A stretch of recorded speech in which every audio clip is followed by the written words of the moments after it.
Éxodo, el capítulo 16, los versículos del 1 en adelante. Y quizás tú en algún momento de tu experiencia cristiana hayas leído o hayas escuchado esta experiencia de la Biblia. Pero antes de atreverme a leer, yo quisiera compartirles a ustedes una historia.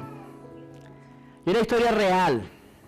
El apóstol Juan mencionó en una de sus cartas que lo que hemos visto y lo que hemos oído respecto al verbo de vida, de eso hablamos.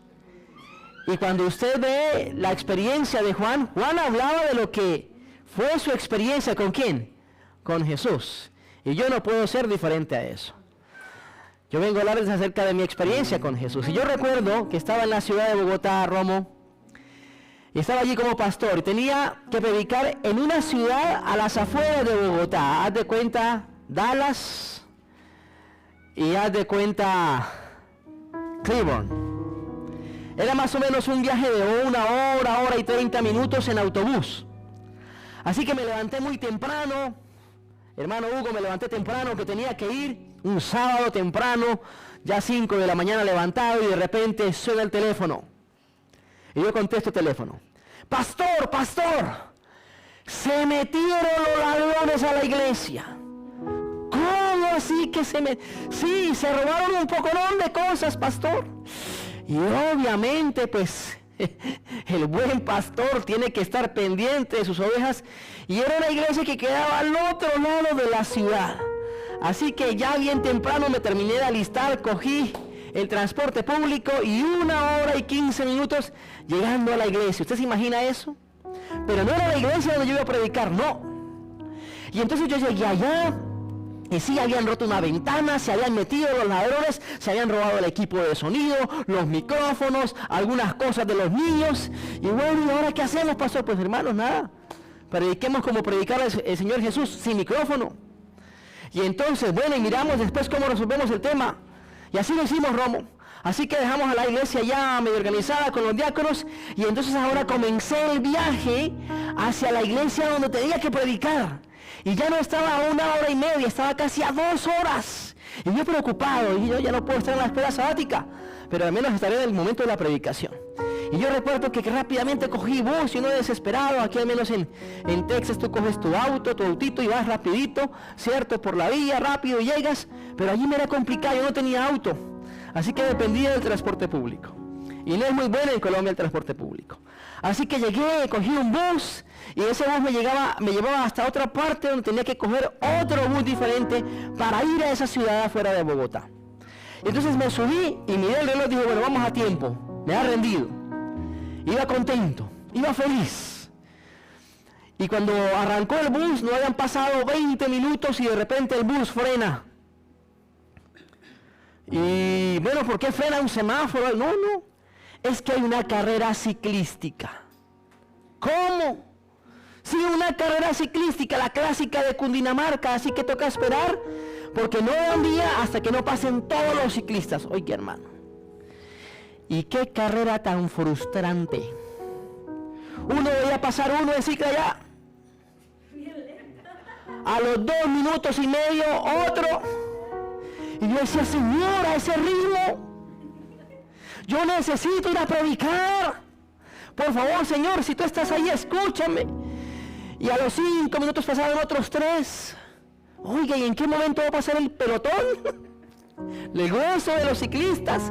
Y yo, hermano, desesperado, quería bajarme del bus, quería tener un helicóptero personal para ir rápidamente a la iglesia. Y duramos ahí 25 minutos, Hugo, ya con el estrés afuera. Y cuando finalmente pasa el último triste ciclista, entonces el policía da vía y arranca el bus otra vez. Y entonces yo aceleraba con el pie derecho. A la distancia yo quería que el driver fuera más rápido, hágale más rápido. Y él como que me escuchaba, y él como que le hacía rápido, porque iba tarde. Y yo, pues tengo que predicar, y miraba yo el reloj, y miraba 10:30, bueno, ya estoy que llego, y llegamos finalmente al pueblo, era Facatativá.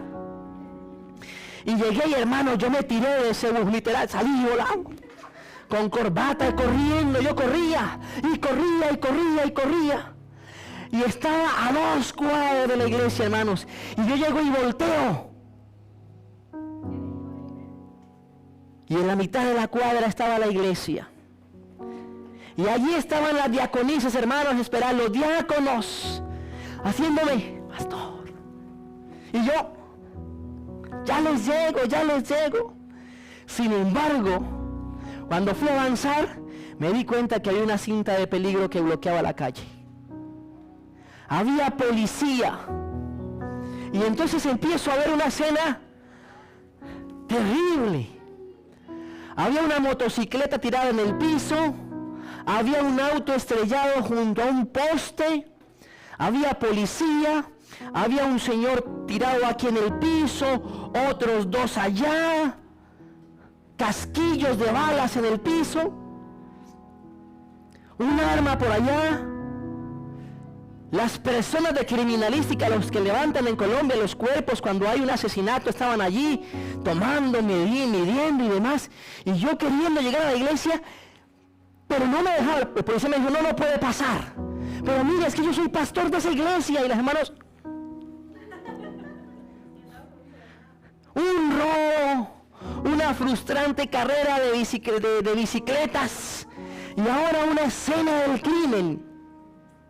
3 muertos, hermanos, allí. Y yo, queriendo predicar, llevar un mensaje que tenía que predicar en el nombre de ¿quién? De Cristo Jesús. Y hermano, yo desesperado, las hermanas seguían diciéndome, y yo decía, no ven, no puedo, aquí está la policía, no me deja pasar. Y ya los hermanos como que se dieron a la pena de que no podía llegar el pastor a predicar. Y entonces me puse a mirar la escena, yo ya no puedo hacer nada. ¿Qué hago? ¿Me voy? Si me voy van a decir, ay, mire, el pastor se fue, dejó su responsabilidad. Qué irresponsable es el pastor. Pero me tocó quedarme, me quedo aquí, al menos no puedo pasar, no puedo ponerme a pelear con el policía. Me llevan preso, entonces me quedo aquí quietico. Y empecé a mirar los muertos, hermano. Estaban tapados los muertos. Y es terrible uno ver una escena de esas. Y yo mirando ahí cómo hacían las cosas, de repente, hermano, veo que un muerto mueve una pierna. Sí, yo sé, la misma cara tuya. Y yo, ¿qué es esto? Y yo, ¿pero qué es esto? Pero de pronto vi mal, ¿no, Romo? De pronto vi mal. De pronto no es lo que yo estoy viendo. Así que seguí mirando lo que hacían y demás, apuntaban y demás. Y de repente el mismo muerto vuelve y se mueve, hermano. Así como la cadera haciendo así. Y yo en ese momento dije, no, ese muchacho está vivo. Ese no está muerto, ese está vivo. Y hermanos, en una fracción de segundos yo iba a decir, ese está vivo. Cuando de repente se para una persona y hace, muy bien muchachos, se acabó el simulacro. Se pararon los muertos, cortaron la cinta. Y yo en esa esquina, yo no sabía, hermanos, si enojarme o reírme. Y las hermanas allá. Y yo llegué a la iglesia, pastor, por eso le decíamos que viniera, pero hermana, yo no podía pasar. Ni siquiera ustedes podían pasar de allá para acá, ni yo de aquí para allá, la policía me lo impedía. Era un simple simulacro. Y saben, hermanos, en medio de mi frustración, porque eran aproximadamente las 12:10 cuando se había acabado el simulacro, ya se había acabado el culto, alguien tuvo que predicar por mí. Yo pensaba lo siguiente: ¿qué cosas está dispuesto el enemigo a hacer para evitar que el mensaje que alguien necesita escuchar no llegue? Y yo decía, es imposible creer que el enemigo de Dios haya mandado una pandilla de sinvergüenzas a robar la iglesia para retrasar mi salida del lugar. Es terrible que el enemigo haya mandado una carrera de 3, 4 ciclistas allí intentando hacer algo en su vida para bloquear mi llegada ¿a qué? A la iglesia. Es triste pensar que el enemigo haya generado un simulacro que era simplemente un montaje para que yo, estando tan cerca de la iglesia, no pudiese llegar a predicar ¿qué? Un mensaje que alguien necesitaba. Por eso hoy yo agradezco a Dios estar aquí, porque Dios ha sido poderoso para evitar cualquier limitación que Él haya querido colocar para que el mensaje de Dios llegue aquí a tus oídos y también por extensión allí en casa a ti. Porque hoy tengo la seguridad que hay personas que necesitan escuchar este mensaje de parte de Dios. No por casualidad estuvimos en tu casa este sábado, Romo. Y es la segunda vez que lo digo. No por casualidad, hoy tú estás escuchando esta transmisión allí en YouTube. No es casualidad. Tú necesitas y yo también necesito escuchar lo que la palabra de Dios nos dice en esta noche. Y el libro del Éxodo, el capítulo 16, el versículo 1 en adelante, nos habla de ese mensaje que en el nombre del Señor quiero compartir con cada uno de ustedes. Éxodo capítulo 16, versículo 1 en adelante dice: Salió luego de Elim toda la congregación de los hijos de Israel, y vino al desierto de Sin, que está entre Elim y Sinaí, a los 15 días del segundo mes, luego que salieron de la tierra de ¿qué? De Egipto. Versículo 2.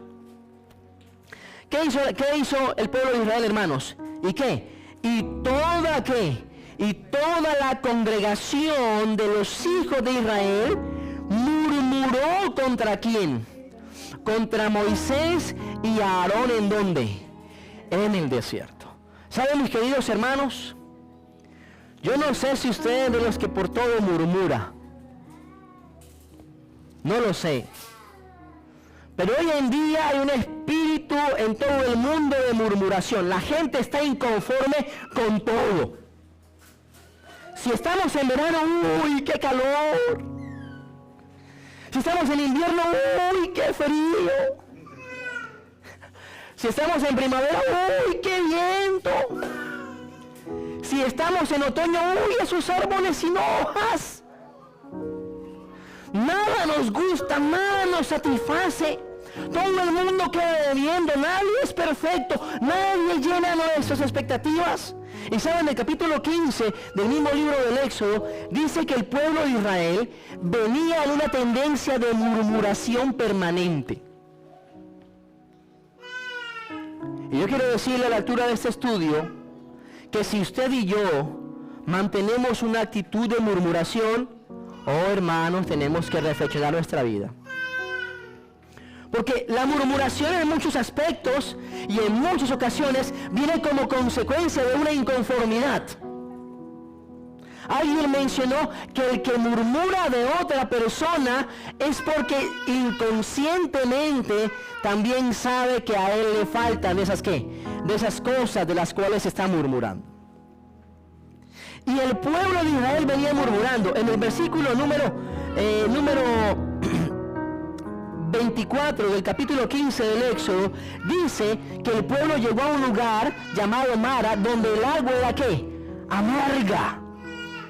Y estando allí, dice el versículo 24, entonces el pueblo murmuró contra Moisés y dijo, entonces ¿qué hemos de qué?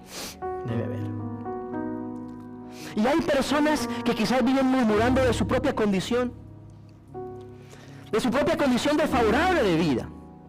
Y puede que aquí alguien esté diciendo, estoy a punto de perder el año, no sé qué hacer. Eso es culpa del profesor, eso es culpa del colegio, eso es culpa de mis amigos, pero nunca culpa mía. ¿Ah?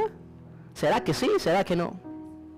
Es que no me sale el trabajo, las cosas como quiero. No gano por hora lo que yo considero que debería ¿qué? Ganar, pero quizás no tiene la mejor actitud para que tu jefe diga, oye, este muchacho necesita ganar ¿qué?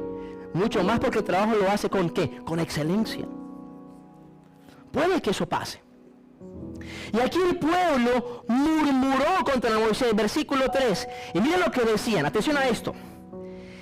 Y decían los hijos de Israel, ojalá hubiésemos ¿qué? Muerto. Ojalá hubiésemos muerto por mano de Jehová en la tierra de Egipto cuando nos sentábamos en donde, hermanos, en las ollas de carne, cuando comíamos hasta ¿qué? Hasta saciarnos. No hay cosa más sabrosa que comer con hambre, ¿sí o no? Oh, sí. Así sea un pollito del Walmart. Ah, sí. Sabroso. Si tiene mucha hambre, sabe a gloria. Así sea un trocito de pan, si hay mucha hambre, ¿sabe qué? ¡Ah, gloria! Pero aquí el pueblo estaba sufriendo ¿de qué? De hambre. Ahora yo le pregunto a la iglesia, ¿contra quién estaba murmurando el pueblo? ¿Contra quién? No. Vamos a lo que dice la Biblia. Estamos leyendo la Biblia. No me adivine. ¿Qué dice la Biblia? ¿Contra quién estaba murmurando qué? El pueblo. ¿Contra quién? Contra Moisés y contra Aarón. O sea, el problema era ¿qué? Moisés y Aarón. Pero el nombre de quién actuaba Moisés y Aarón. Ok. Ahora te voy a decir algo que bíblicamente lo voy a sustentar más adelante.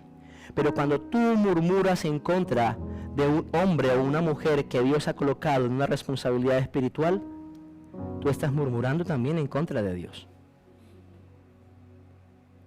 Tú puedes venir, voy a colocar un ejemplo sencillo. ¡Ay, esa predicación del maná! ¡Yo ya me la sé! Otra vez escuchar eso de Éxodo. ¡Ay, qué pereza! Aunque yo soy pecador, tú no estás murmurando en contra mía. Tú estás murmurando en contra del que me trajo aquí. Y lo voy a decir más adelante, dice el versículo 4. Miren que cuando el pueblo murmuró contra ellos, el versículo 4 me dice, ¿quién fue el que respondió? Y aquí también hay una lección grande para quienes somos líderes. En el momento en que alguien murmura de nosotros, murmura de ti o de mí como líder, dejemos que sea Dios el que responda.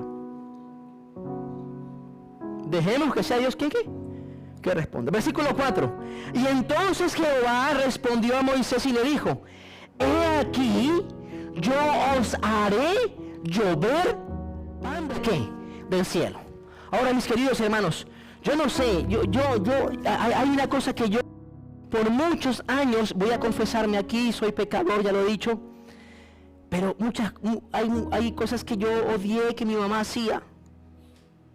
Porque uno a veces la mamá y la papá hacen cosas que uno dice, uy, pero... Yo recuerdo que mi mamá me mandaba a hacer mandados, que era un mandado en Colombia, ir a comprar algo. Y mi mamá me decía, ve y compra un jabón de baño de tal marca. Y a mí me gustaba un jabón que se llamaba cristalino, hermanos. Era como transparente, de colores, era bonito. Y yo miraba, no voy a comprar este mejor. Y si mi mamá me pregunta, le digo, no mamá, no había del que tú querías, entonces me tocó traer de este. Entonces yo llegaba contento a la casa. Y mi mamá, ¿qué trajiste? Yo, mami, pues este porque no había del otro. Mentira. ¿No? A los padres no hay que mentirles. Y me dice, me hace el favor y se devuelve. Uy, hermanos, eso es lo peor. Que mi mamá me devolviera en un mandado era lo peor que yo. Ya del vecino, ay vecino, cámbiemelo, por favor. Y entonces uno recibía y de la tienda. Y no, ¿por qué no te fijas? Ahí viene lo que compras entonces. Y entonces ahí de mala gana me daban y no me dejaban comprar el jabón que quería comprar mi mamá. Me tocaba ir a otro lugar que diferente, más lejos aún. ¿Saben? La Biblia dice que cuando el pueblo murmuró en contra de ¿quién? De Dios, Dios respondió. Y ahora bien, te voy a decir algo más.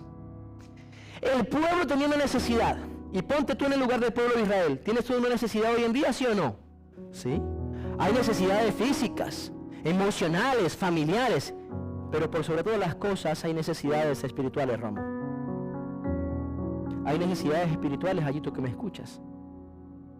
Y esas necesidades espirituales, Dios se extasía, Dios se goza en responderlas de una manera tan maravillosa.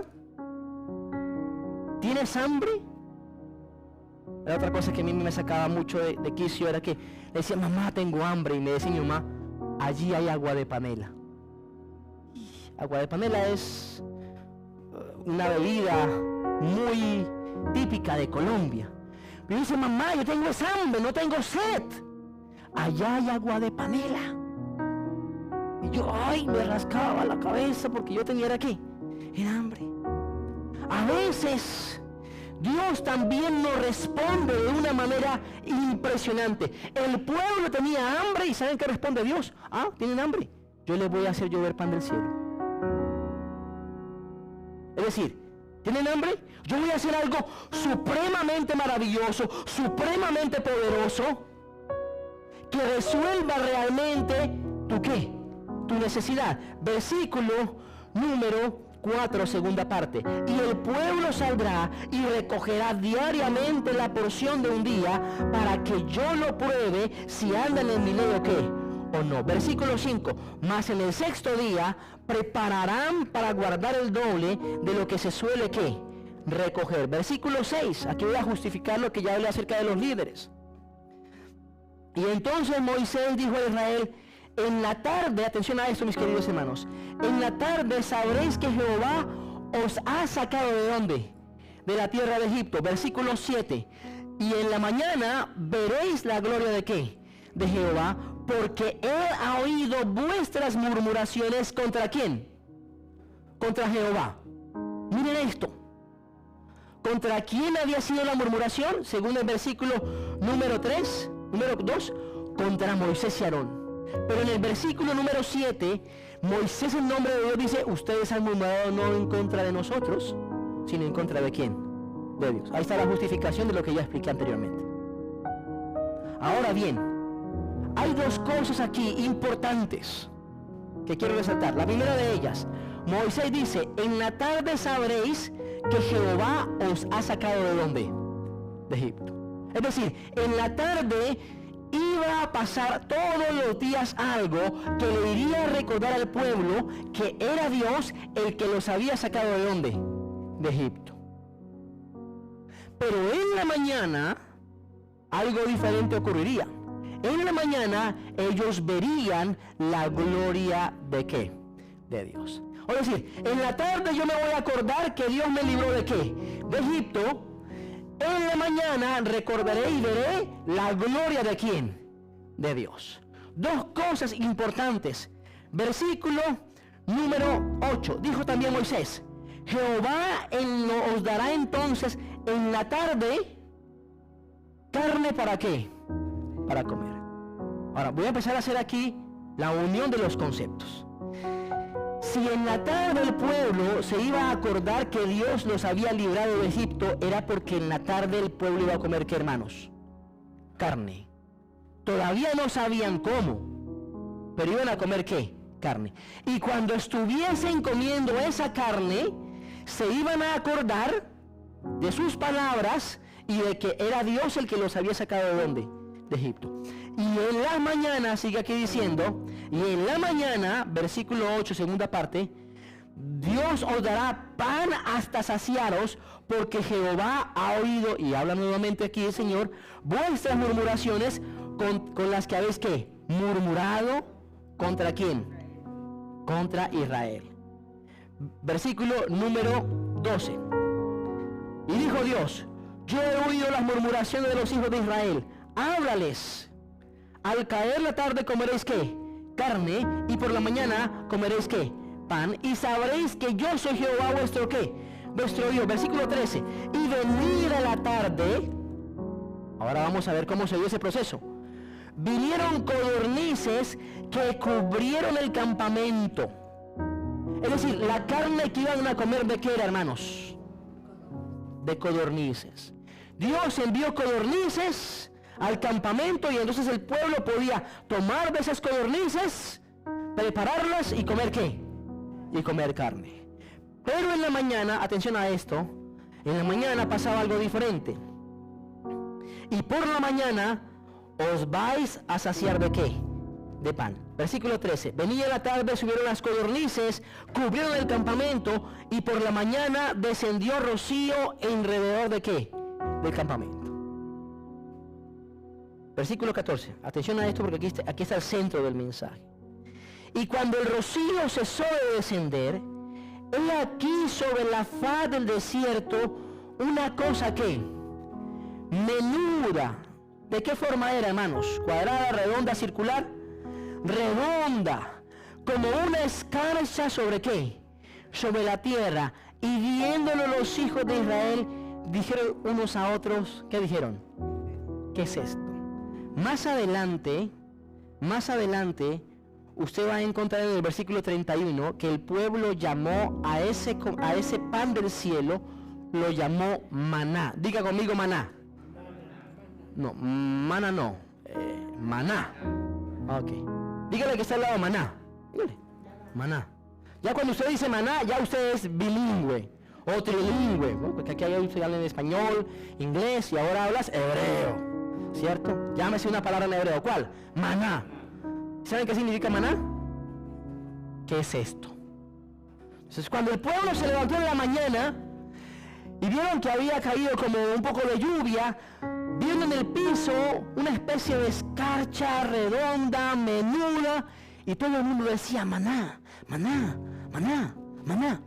¿Qué es esto?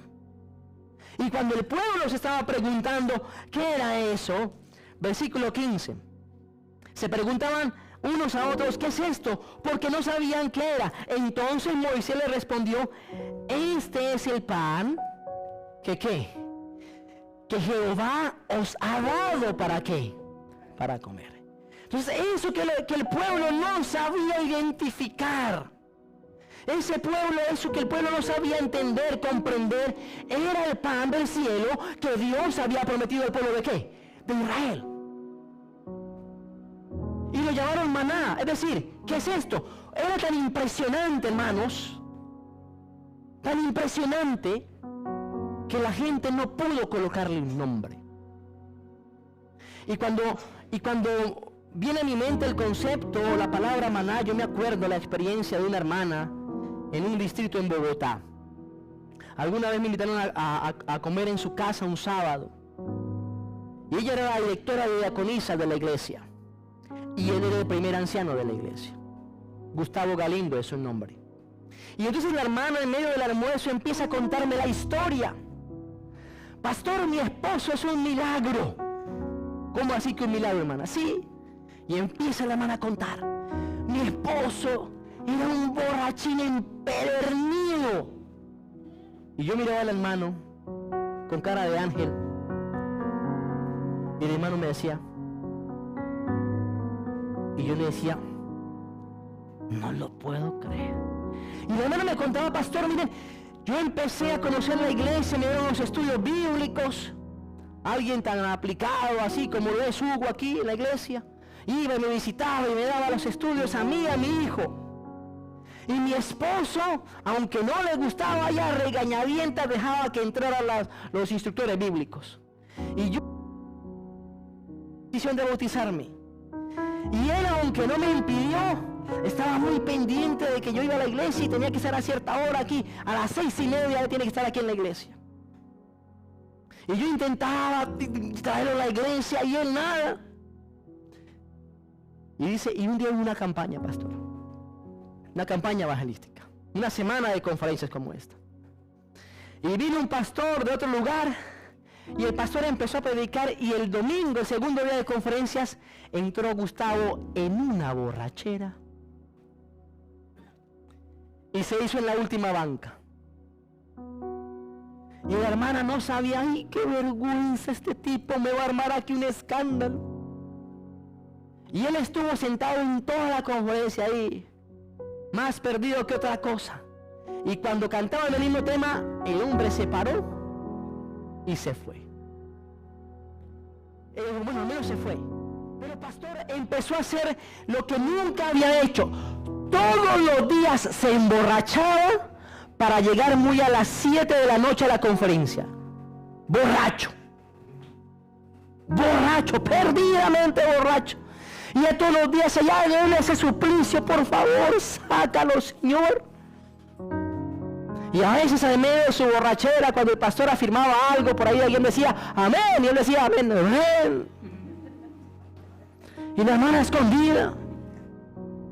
Y así todo lunes, martes, miércoles, jueves, pero en cambio el viernes también. Y llegó ese viernes más borracho y más temprano. Y el pastor tuvo la conferencia y estando en la conferencia, dice la hermana, pastor, el pastor de la conferencia hizo un llamado al bautismo. Y va este hombre y se para. Y la hermana no sabía dónde meterse, por favor, escóndanlo. hacerlo. Eso es una burla, eso no puede ser. Y de pronto muchos dirán, uy, ¿qué es esto? Este borracho se paró aquí a hacer semejante. Y pastor dijo, bueno, los que se han parado, vengan aquí delante. Y él, hermano,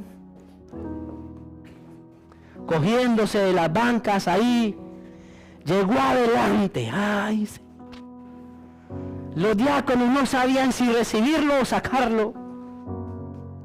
Y ahí el pastor tuvo la oración. Y hermanos, ustedes han decidido bautizarse. ¿Quiénes quieren bautizarse? Mañana tenemos bautismo y el borracho ya.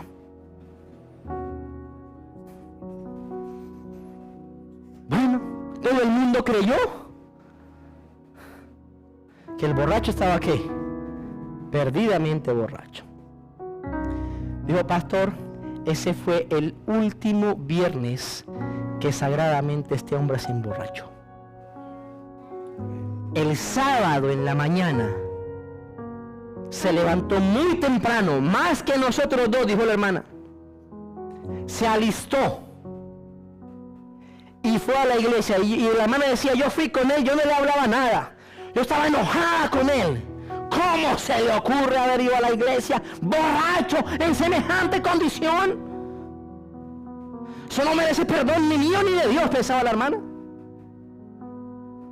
Pero vuestros caminos no son mis caminos, dice quién. Dice el Señor. La manera en la que Dios actúa es sorprendente, es diferente. Marca estereotipos completamente diferentes a los que tú y yo pensamos. Y esta hermana dice, yo llegó a la iglesia, me separé de él, me hice por allá lejísimos, donde no podía verlo. Llegó el momento cuando pasaron a llamar allá a los que se iban a bautizar, y él pasó muy orondo, me dice la hermana.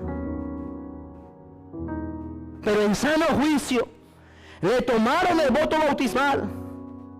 Y en sano juicio aceptó todos y cada uno de los votos bautismales. Y ese día, Gustavo, pastor, me decía ella, Gustavo se bautizó. Y alguien podría decir, ¿pero qué es esto? ¿Saben, mis queridos hermanos? A veces creemos que Dios actuaría de la misma manera como usted piensa que Él debería actuar. El profeta mencionó que al conocer a Dios tan solo conocemos el borde de sus caminos.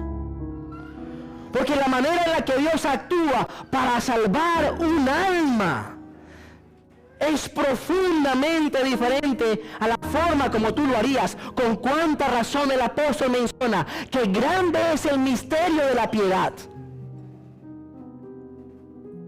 Grande, que Dios siendo Dios no tomó esto como cosa a que aferrarse, sino que se hizo hombre, habitó entre nosotros y murió en muerte de cruz. ¿Para qué? Para salvarte a ti, ¿qué? ¿Y a mí? Y en el caso del pueblo de Israel, Dios decidió responder a la necesidad de una manera sorprendente. Llovía pan de ¿qué? Pan del cielo. Pero ahora atente allí. Abróchate el cinturón por lo que te voy a decir basado en la palabra del Señor. Versículo número 16. Moisés dijo, esto es lo que Jehová os ha mandado. Recoged de él cada uno según lo que puede ¿qué? Comer. Oiga, hermanos, algunos comen más, otros comen ¿qué? Menos.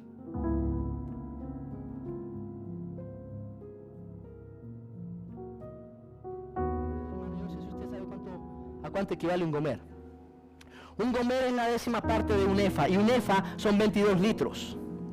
Pero si traemos eso a gramos, bueno, no sé si la medida aquí en Estados Unidos es gramos, en Colombia sí es gramos, es 1300 gramos, es decir, 1 kilo, es decir, 2 libras y un tanto más. Es harto. Tú me sirves a mí 1300, fácilmente me lo como, porque es mucho. ¿Ah? Porque es mucho. Pero acá dice la Biblia, coja cada uno de él de acuerdo a lo que iba a ¿qué? A lo que iba a comer.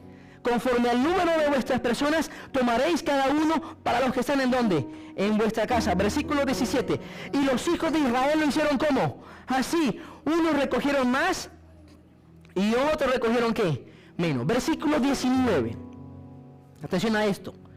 Y Moisés les dijo, ninguno deje de ello, ¿para qué? Para mañana. Atención a esto, aquí hay algo importantísimo, hermanos, y debemos entenderlo. La Biblia dice que todas las mañanas, antes que saliera el sol, caía el rocío y caía el maná sobre la tierra. Y cada persona debía salir por familias y recoger cada uno, lo que iba a ¿qué? Lo que iba a comer. De acuerdo a tu capacidad de ¿qué? De comer. Y Dios dijo, ninguno deje ¿para qué? Para mañana. En Colombia hay algo fantástico que se llama calentado. Yo no sé si... Aquí conmigo hay mucho latino, calentado. Usted hace unos frijoles con arroz y unas pataconas y usted hace harto y algunos están saboreando. ¿Sí? Y entonces usted lo prepara, lo sirve. ¡Ay, sobró! Ay, hermano, el latino sabe que nada sobra, que la comida no se bota. Y entonces uno muy juiciosamente, ay, guárdalo, porque es que en la noche uno coge esos frijoles con ese arroz y hace una mezcla. Oh, sí.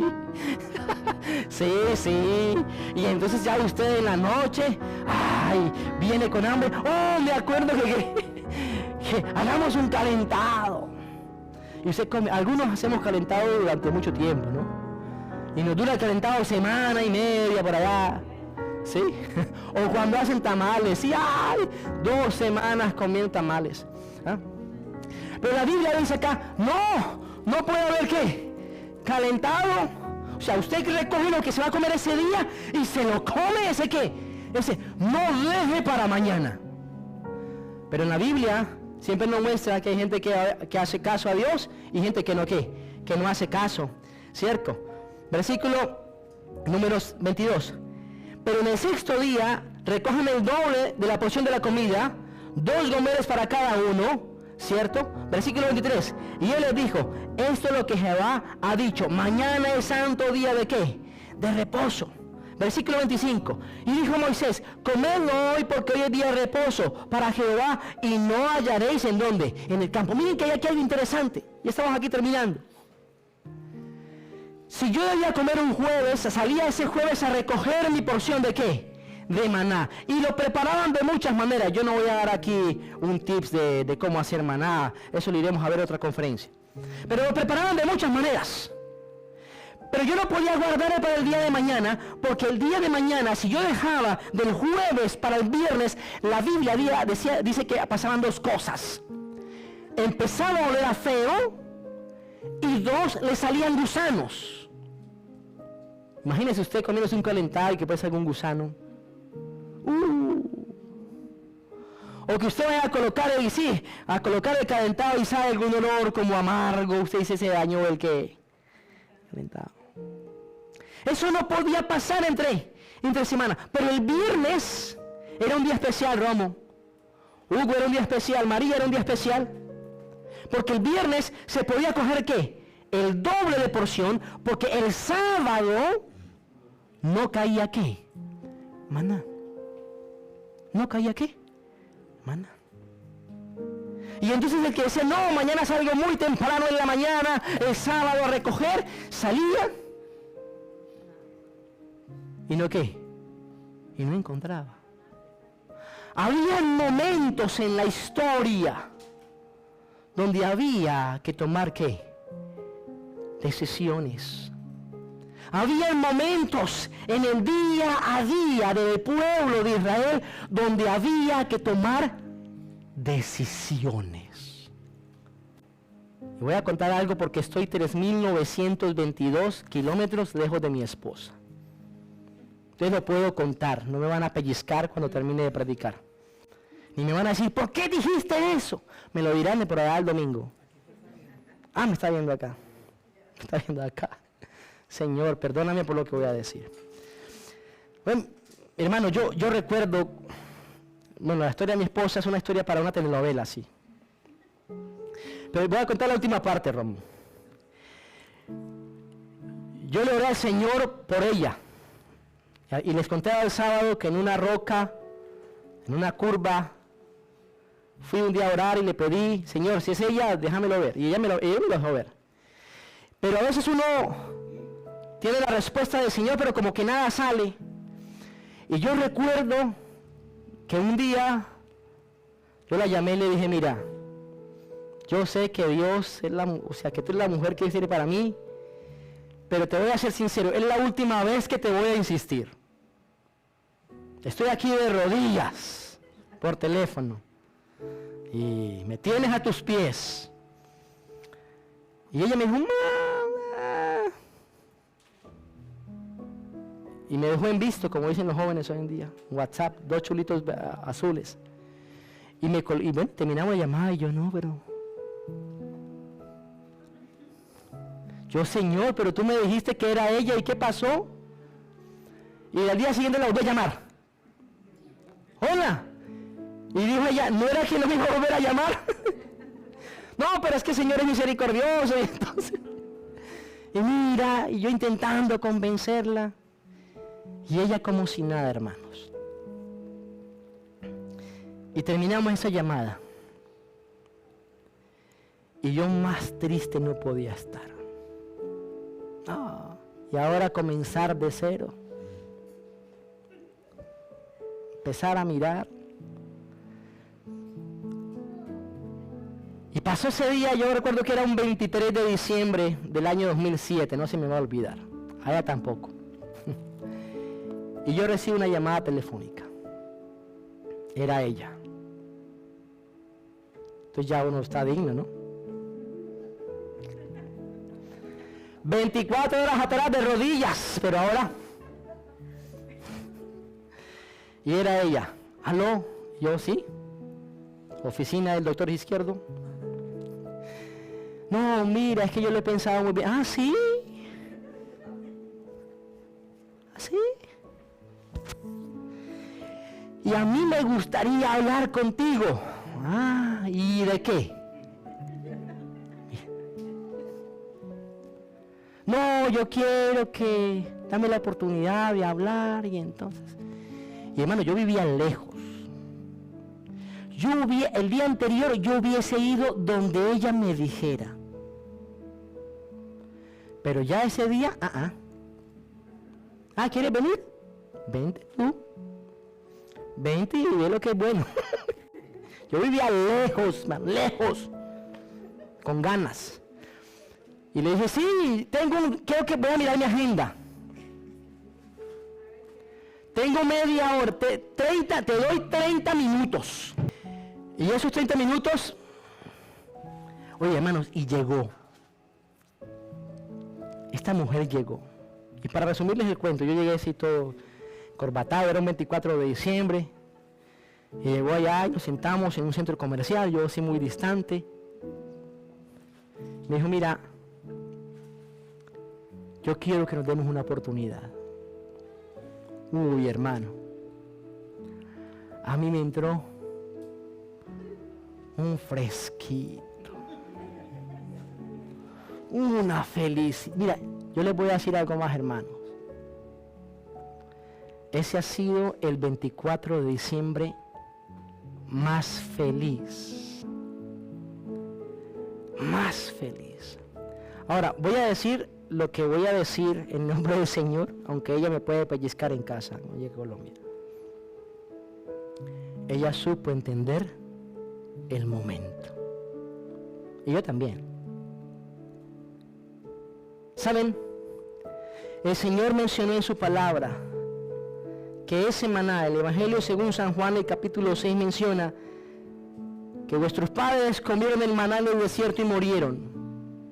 Pero yo soy el verdadero pan de vida, dijo ¿qué? Dijo Jesús. Y el fin del discurso y la reflexión en esta noche, mis apreciados, es que aquí hay personas en esta conexión vía internet pero también aquí en Carrollton, Texas, que saben que hoy necesitan tomar una decisión por Jesús. Ha pasado tiempo y hoy el Señor viene con abundante bendición para ti. Viene como ese maná que descendió del cielo, de la misma manera como Cristo Jesús descendió del cielo para salvarte a ti y para salvarme ¿qué? A mí. Y el Señor no hizo llover pan del cielo por coincidencia. Había un propósito específico en el Señor para hacer llover pan de ¿qué? Pan del cielo. Y el Señor dijo, hoy es el día en el que tienen que ¿qué? Que recoger. No hay mañana. Porque si guardas sus esperas para mañana, quizás mañana no ¿qué? No encuentres. Y yo quiero hacer una invitación hoy muy especial en el nombre del Señor Jesús. Porque no es mañana. Los psicólogos dicen que la humanidad vive sufriendo, esperando un futuro mejor. Y es cierto, la Biblia dice que Dios nos promete un futuro ¿qué? Un futuro mejor, cuando Cristo venga por segunda vez. Pero saben, como cristianos y como hijos e hijas de Dios, no estamos disfrutando la bendición del presente. Con cuánta razón la palabra dice, si escucháis pues hoy la voz ¿de quién? Del Señor, no endurezcáis vuestros ¿qué? Vuestros corazones. Aquí hay personas que nos están escuchando que necesitan perdonar, que están viviendo la vida triste y amargadamente porque no se han dado la oportunidad de ¿qué? De perdonar. Hay personas que hoy quizás están viniendo aquí a esta conferencia, están escuchando este mensaje y saben que en su vida espiritual tienen que hacer cambios, reformas. Así como mi esposa pensó, si yo dejo pasar este día a este muchacho tan guapo y atractivo, quizás estaría en otras manos, hermano. Dijo, no, yo no lo puedo dejar pasar. Pero yo soy un simple pecador, hermanos. Miren ahora. Hoy, enfrente tuyo, hay una oportunidad maravillosa de salvación. Hoy enfrente tuyo hay un maná llamado Cristo Jesús que dice, aquí estoy para ti. Si tú me tomas a mí, hoy yo seré la respuesta a cada necesidad. ¿En dónde? En tu vida. Pero si de la salvación hubiesen 100 pasos, Dios nos da todos. Menos uno, Romo. La decisión. Esa te toca a ti. Menos ese último paso que tú sabes que debe dar. Esa decisión. Y yo quiero orar en esta noche por aquellas personas que necesitan recordar que deben tomar decisiones por quién. Por Cristo Jesús. De pronto puede ser una decisión de apartarte de aquellas cosas que te separan del Señor, de dar un paso de ese acto pecaminoso, de esa compañía pecaminosa que te invita a separarte del Señor. Hoy es el día para que tomes esa ¿qué? Esa decisión. O quizás puede haber una persona que sabe que se ha separado del Señor y que sabe el camino para regresar, pero que todavía no lo ha hecho. Esta invitación también es para ti. Es el momento en que hoy aceptes a quién, a Cristo Jesús.